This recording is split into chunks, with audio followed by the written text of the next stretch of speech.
नमस्ते। आज हमारा टॉपिक है अलाउद्दीन खिलजी के सैन्य सुधार और अंतिम दिन। जैसे कि हमने पिछले टॉपिक में देखा, अलाउद्दीन खिलजी ने आर्थिक सुधार किए। अब आज हम देखते हैं कि उसने सैन्य सुधार किस प्रकार से किए। जैसे विद्रोह जगह जगह उसके साम्राज्य में हो रहे थे और उन उपायों को लागू करने के लिए राजस्व संबंधी सिद्धांतों को उसने लागू किया, लेकिन उसकी जो विजय की महत्वाकांक्षा थी उसको वह बड़ा चढ़ाकर करना चाहता था और मंगोल आक्रमण को बचाए रखने के लिए कोई विशाल सेना की उसको आवश्यकता पड़ी। और राजतांत्रिक जो निरंकुशतावाद का जो उसका सिद्धांत था उसको भी वह लागू करना चाहता था। तो उसने सबसे पहले, वह एक ऐसा पहला सुल्तान था जिसने केंद्र में स्थायी सेना की नियुक्ति की, और दिल्ली का वह पहला सुल्तान था जिसने स्थायी सेना की नींव डाली। तो हम देखते हैं कि जब स्थायी सेना होती है तो साम्राज्य विस्तार करना ज़्यादा कुशल होता है, और बाहरी आक्रमण जैसे मंगोल आक्रमण होते हैं और दूसरे आक्रमण होते हैं उनसे भी अपने साम्राज्य को बचाए रखने के लिए एक स्थायी सेना की आवश्यकता प्रारंभ से महसूस की जा रही थी, जिसको अलाउद्दीन खिलजी ने पूरा किया। हम देखते हैं कि इल्तुतमिश के समय से लेकर वर्तमान समय तक जितने भी सुल्तान हुए, उन्होंने एक अंगरक्षकों की फौज, जिसको हम सुल्तान की सेना कह सकते हैं, लेकिन अलाउद्दीन खिलजी ऐसा पहला सुल्तान था जिसने एक स्थायी सेना की नींव दिल्ली सल्तनत में डाली। उसने जो स्थायी सेना थी उसमें सीधी भर्ती की, और सीधी भर्ती दीवान आरिज के माध्यम से होती थी। दीवान आरिज जो सेना मंत्री था उसके माध्यम से ये सब भर्तियां की जाती थी, और सैनिकों को नगद वेतन देना उसने शुरू किया।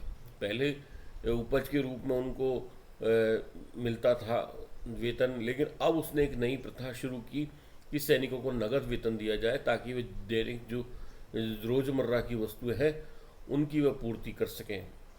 एक सैनिक का जो वेतन था उसने 234 टका प्रतिवर्ष निश्चित किया, और एक अतिरिक्त घोड़ा रखने पर एक सैनिक को 78 टका प्रतिवर्ष अधिक मिलता था। तो एक सैनिक का जो वेतन था 234 टका होता था, और उसको प्रतिवर्ष के हिसाब से दिया जाता था।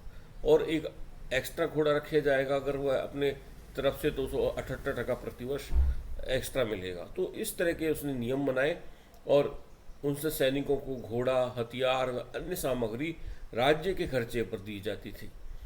लेकिन एक अन्य जो घोड़ा रखेगा उसके लिए 78 टका प्रतिवर्ष उसे दिया जाएगा। भ्रष्टाचार को रोकने के लिए उसने सेना में पर्याप्त सुधार किए।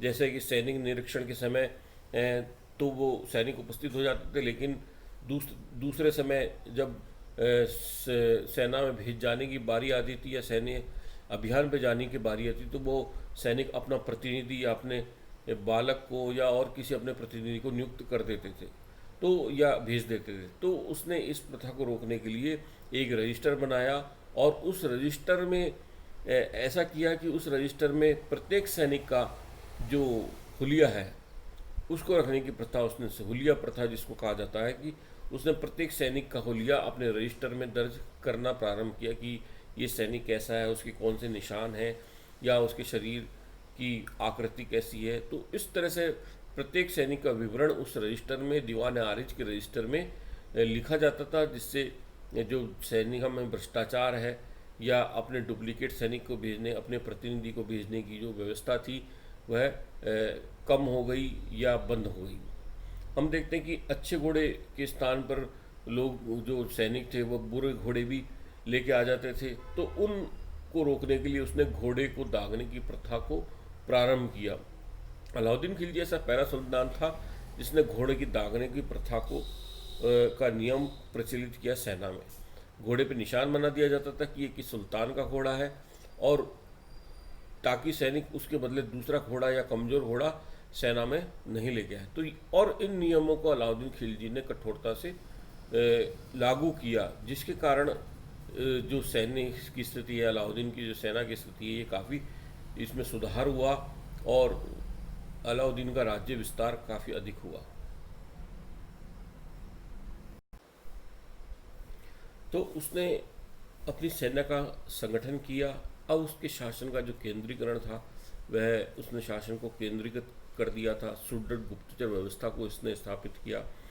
उसकी विशाल सेना की सहायता से राज्य के उसने स्वेच्छाचारी जो तत्व थे उनका दमन किया, संपूर्ण सत्ता को अपने हाथों में उसने केंद्रित कर लिया। तो ये सब चीज़ें जो थी अलाउद्दीन खिलजी को एक सुदृढ़ व्यवस्थापक बनाती है। हम देखते हैं कि उसने समस्त शक्ति को अपने हाथों में केंद्रित कर लिया। उसका जो मित्र था दिल्ली का कोतवाल अताउल मुल्क, वही उसको परामर्श दे सकता था।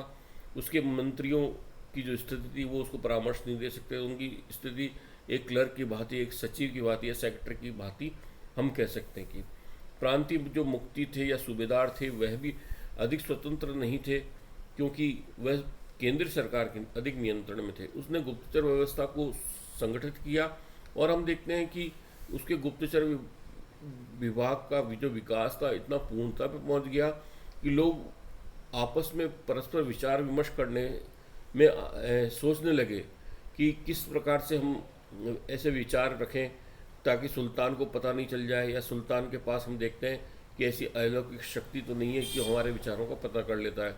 तो इतिहासकार बर्नी जब लिखता है कि अब लोग अपने विचारों को व्यक्त करने के लिए संदेह करने लगे या शंका रखने लगे कि कहीं सुल्तान को पता नहीं चल जाए, तो जिससे एक तरह से सुदृढ़ गुप्तचर व्यवस्था उसने स्थापित की।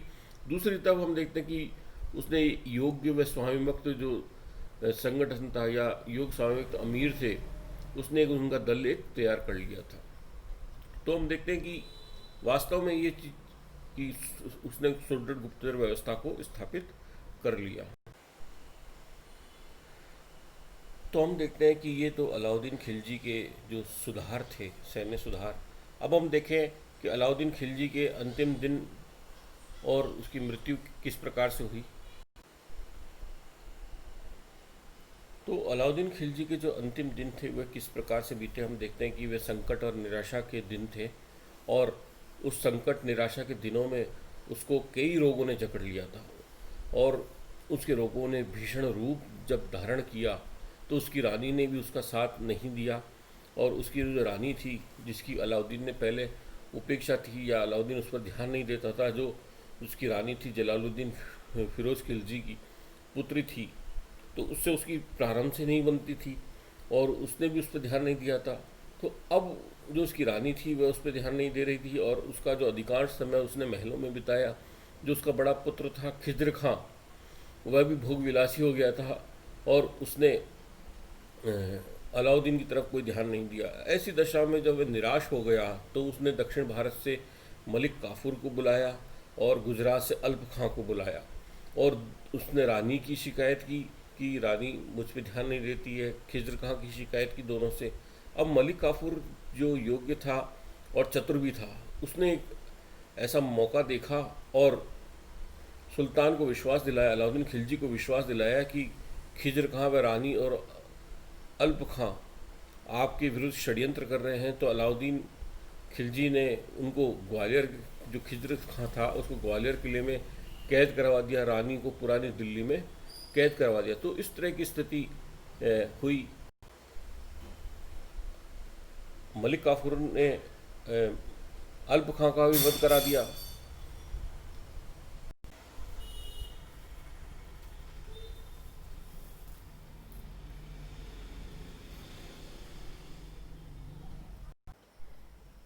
तो अल्प खां का जब वध करा दिया मलिक काफूर के द्वारा, तो परिस्थितियां काफ़ी विकट हो गई और अल्प खां के सैनिकों ने गुजरात में विद्रोह कर दिया। चित्तौड़ के जो राणा थे उसने मुस्लिम जो सेना थी उसको मार भगाया। देवगिरी के शंकर देव के उत्तराधिकारी जो हरपाल देव था उसने स्वयं को स्वतंत्र शासक घोषित कर दिया।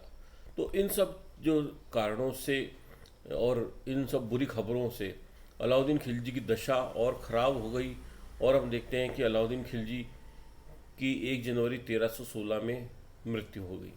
तो इन विकट परिस्थितियों में या उसके अंतिम दिन जो बीते वो काफ़ी विकट थे।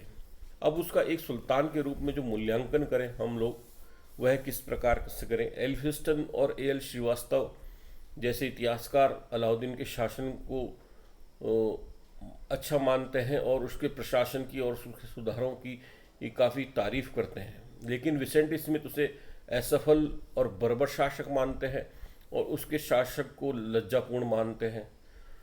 तो लेकिन इन दोनों मतों में हम एल श्रीवास्तव और एल्फिंस्टन के मत को उचित मानते हैं कि अलाउद्दीन योग्य सुल्तान था और उसने शासन को अच्छी तरह से सुदृढ़ किया।